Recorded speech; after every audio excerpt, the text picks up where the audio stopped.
तो अभी हम हैं लोहारी विद्युत परियोजना के पास और उसकी जो यमुना नदी पे बना हुआ है ये लोहारी यमुना नदी का दृश्य आपको दिखा रहा हूँ।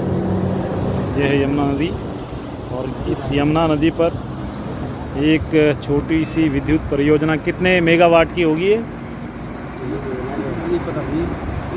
ये 400 मेगावाट की विद्युत परियोजना ये है। यहाँ पे काम चल रहा है और लगभग ये इसमें 200 मीटर तक पानी को एकत्र किया जाएगा और फिर इस पूरे इलाके में झील बनेगी भविष्य में। अभी कुछ समय पश्चात इसका यहाँ पर विद्युत उत्पादन संभव हो सकेगा।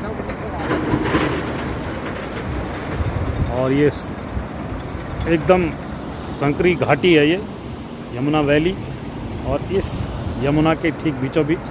हाँ सर, तो पहाड़ों में ये विद्युत परियोजनाओं का क्या भविष्य है? देखिए, हम हैं उत्तराखंड राज्य में। उत्तराखंड राज्य जो है जो पूरे देश को की प्यास बुझाता है। एक तरह से नदियों का जो है प्रवाह यहाँ से जो है प्रारंभ होता है। तो ऊर्जा प्रदेश भी जो है इसको कहने में आता है। अक्सर एक ऊर्जा प्रदेश के रूप में हम इसको देखते हैं। तो इस प्रकार की जिस तरह की टिहरी डैम एक बड़ी जल विद्युत परियोजना है इस राज्य की, इसी के सापेक्ष जो है छोटी छोटी जल विद्युत परियोजनाएं जो है अनेक जगहों में जो है समय के साथ में जो है बनती चली गई है। उसी में से एक है जहां पर हम इस समय खड़े हैं, लोहारी जल विद्युत परियोजना।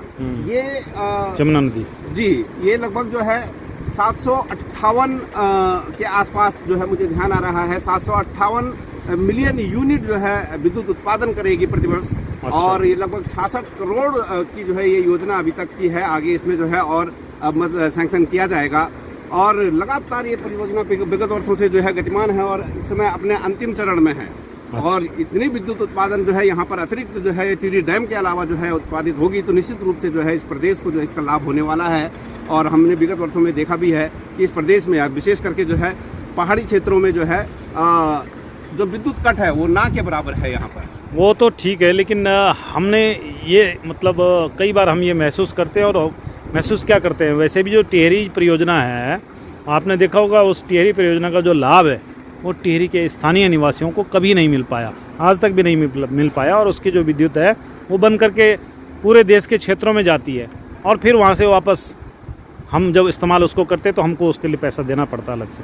तो इसके लिए आप क्या सोचते हैं, क्या होना चाहिए जो ये परियोजनाएं हैं इसका लाभ हमें सीधे से सीधे कैसे मिले?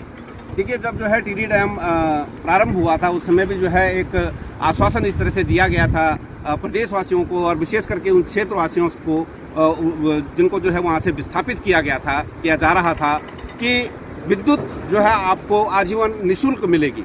लेकिन ये दुर्भाग्य की बात है कि प्रदेश सरकारें अलग अलग पार्टियों की जो है इन 20 सालों में जो है बनी, परंतु वो जो है वास्तविक लाभ जो है प्रदेशवासियों को और न सिर्फ प्रदेशवासियों को बल्कि जो है कि जो वास्तविक इसके लाभार्थी होने चाहिए थे जो है टिहरी डैम विस्थापित, उनको भी जो है निःशुल्क विद्युत अभी तक जो है नहीं दी जा रही है। सर, एक सवाल आपसे और है राकेश पोखरियाल सर, कि ये जो परियोजनाएं हैं जो इस बड़े पैमाने पर ये जगह जगह पर बनाई जा रही हैं, प्राकृतिक रूप से ये कितना नुकसानदायक है हमारे लिए? नहीं, निश्चित रूप से देखिए, विकास के कार्य जब होते हैं तो कहीं न कहीं जो है प्रकृति से छेड़छाड़ होती है। उसके जो है सिक्के के दोनों पहलू हैं, प्रोज एंड कॉन्स जो है दोनों होते हैं।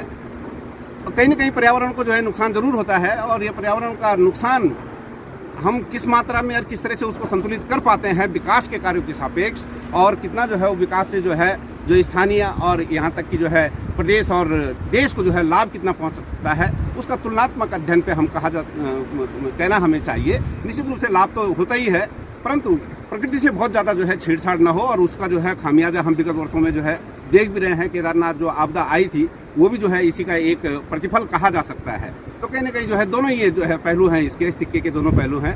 एक तरफ लाभ भी है तो कहीं ना कहीं प्रकृति के साथ जो है होने वाला नुकसान भी सामने हमारे आता है। धन्यवाद राकेश पोखरियाल जी, इस उपयोगी जानकारी के लिए आपका बहुत बहुत धन्यवाद। शुक्रिया।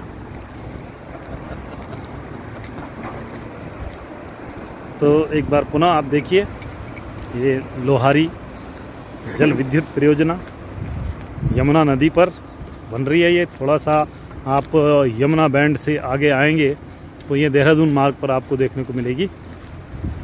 ये है और इसका कार्य प्रगति पर है और उम्मीद है इस साल के अंत तक या अगले साल के प्रथम पखवाड़े में इससे जो है उत्पादन प्रारंभ हो पाएगा।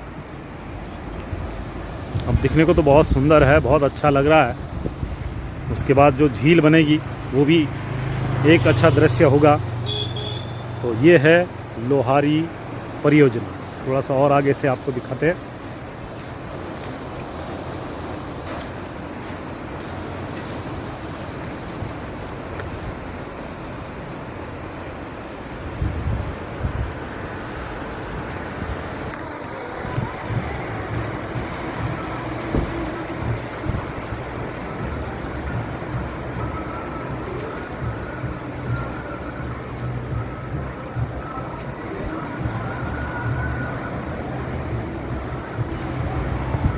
तो ये है स्थिति इस परियोजना की, निर्माणाधीन परियोजना। ये बड़ी बड़ी मशीनें यहाँ पर कार्य को और अधिक प्रगति देते हुए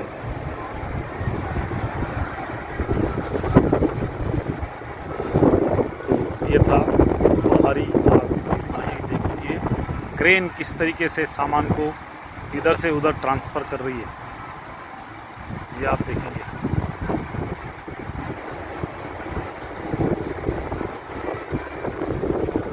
बहुत हैवी वेट को इधर से उधर ट्रांसफ़र करने के लिए है ये ट्रेन, देख सकते हैं आप। तो थैंक यू, बने रहें आगे और उम्मीद है आपको ये वीडियो पसंद आए।